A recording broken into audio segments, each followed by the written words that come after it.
President Donald Trump thinks the U.S. trade deficit is the policy of unilateral economic surrender, and that his latest tariff policy will fix it. For decades, our country has been looted, pillaged, raped, and plundered by nations near and far, both friend and foe alike. The U.S. trade deficit is nothing new. We've run one every year since the 70s. Can it be that bad?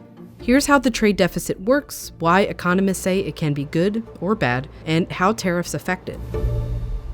Trade with foreign countries is, well, it's complicated, especially how we measure it. For one, with some countries like Madagascar, we want more of their vanilla beans, which we don't really grow, than they could ever want in stuff from us, so there's an imbalance there. There's one with the Netherlands too, but just because that's where Europe's largest port is, not because the Dutch are using $11 billion in medical equipment each year.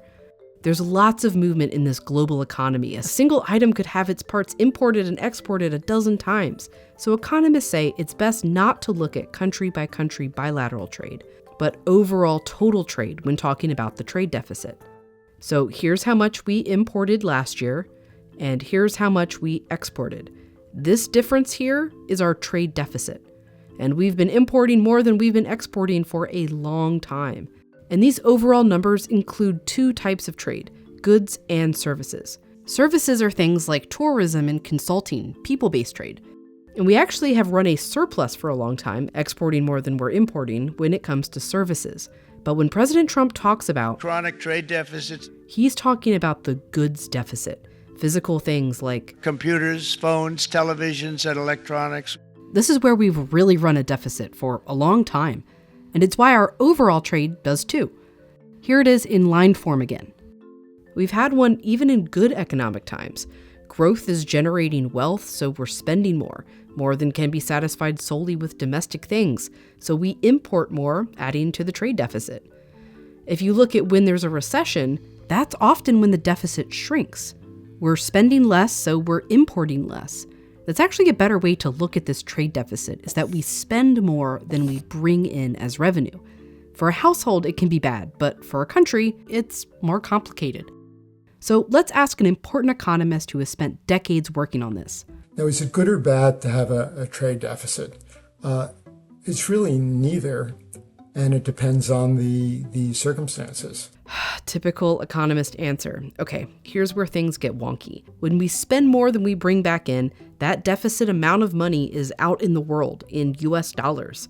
What do these companies do with those US dollars? Well, they often invest it back into the US, into US companies or securities, which isn't measured as an import. Whether that's a good thing or not depends on what is driving the deficit. For example, imagine that you have companies that have very lucrative investment opportunities. They are going to finance these investments in part by selling equity shares. Foreigners will likely end up buying some of those. Now, is that a bad thing? Not necessarily. If the investment pays off, its U.S. shareholders do well, the foreign shareholders do well, everyone gains, and the U.S. grows more quickly. Many economists point to this investment, fueled by this deficit, as one of the things that has made the U.S. so prosperous. We're also in a trade deficit in part because we're in a national deficit. Each year, Congress spends more than it brings in through tax revenue. It takes on debt by selling bonds. Bonds often bought by foreigners with those U.S. dollars from our trade deficit. The economic debate over whether the trade deficit is good or bad depends largely on whether that money is being invested back into the U.S.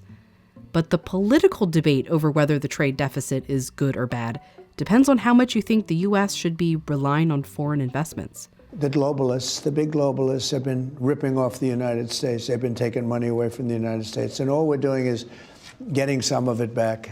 So will tariffs make the trade deficit go down? Again, could be yes or no, but probably no. If you think that tariffs are going to affect the trade deficit, you have to ask, how do they affect overall output, and how do they affect overall spending? And the answer is probably that because they push us into more inefficient production, that they're actually negative for output. Because they raise prices for consumers and prices for firms, probably negative for, overall spending. Output may go down, spending may go down. Notice that all economic activity is going down, and that's not good. but the effect on the deficit is unclear. And I would say that, a deficit that falls because you've imposed tariffs is probably a deficit that's not falling for the right reasons. The deficit should fall because people want to save more to provide for the future. They become more thrifty. That's great. Or the government becomes more thrifty, an even more far-fetched idea. But all of that is another way of saying that, when imports fall, exports tend to fall. One extreme case might be if the U.S. actually goes into a recession as a result of these tariffs, in which case I would expect the deficit to fall because recession is likely led by cutbacks in investment and consumer spending.